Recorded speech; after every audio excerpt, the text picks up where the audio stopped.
Hi everyone, in this video I'll tell you how simple chess can really improve your game. So I'll be reviewing this game that I played with the defensive ready. Um, so he begins with d4, the queen's pawn opening. I reply with the standard d5 response.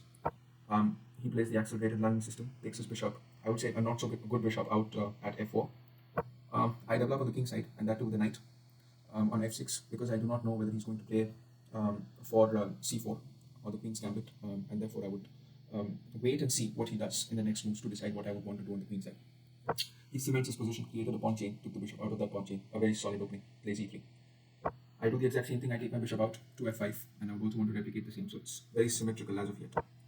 He offers the exchange, and I would very gladly accept it because I plan to castle on the king side, and I'll be exchanging his superior bishop for my not so superior bishop, so I think it's a good deal. The computer approves of it. Interesting move. He takes with the c pawn instead of the queen. So it's very understandable that you would want to take control of the c file, and I would have to be very careful to ensure that my c pawn does not become a backward pawn. So now in this position, you can clearly see that all my efforts are going to be directed towards the queen side and not towards the king side. Standard move e6. Now I'm preparing to take out my bishop. The computer expects me to play knight to c6, but fine, this is also a good move. He plays a3. He did not want my bishop to land at b4 probably, but I was not planning to go there in the first place, and therefore a3 is just a good move. I offered the exchange. I should not have in retrospect, but I realized that probably my c pawn could become a weakness the moment his rook comes to c1, and therefore I was a little apprehensive and decided to go for the exchange. He very gladly accepted because he was exchanging his not so superior bishop with my superior bishop, and even he plans to castle on the king side, so it's a very understandable decision to take. I took with my queen because I did not want to take with the pawn, spoil my pawn structure. He develops his knight to c3. Probably a better move would be to expeditiously castle, but even this is a fine move because I do not have any moves in my pocket to exploit his open king. Again, this is a move that only a paranoid person would play. I don't know why I was apprehensive that the knight would jump to b5 because there is no good continuation after that. So it's a fine move.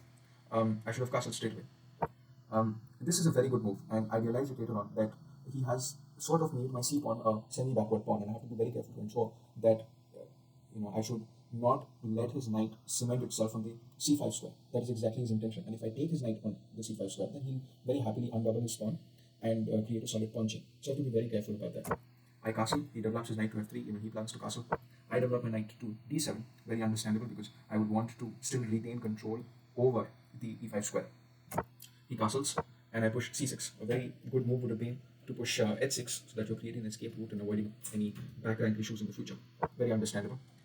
Immediately knight to a4, wants to jump to the c5 square and probably undouble his pawns. Now this is the point where I have to decide what exactly I need to do. Now he's been able to do all this because of his pawn at b4, and therefore I want to eliminate that pawn, and I push a5. He would not want to take that pawn because then he loses control over the c5 square. That is not his intention, and therefore he brings his queen to b3, and computer approves of this move. And this is the point where I decide that, okay, let's take. He's not going to take with the queen because I'm not going to take the exchange, and then he's going to lose the control over the c5 square. So very natural move is to take with the pawn. He's also opening his a5 for future purposes. Now I don't want his knight jumping to c5, so I push b6, and he immediately takes control of the c file with his rook.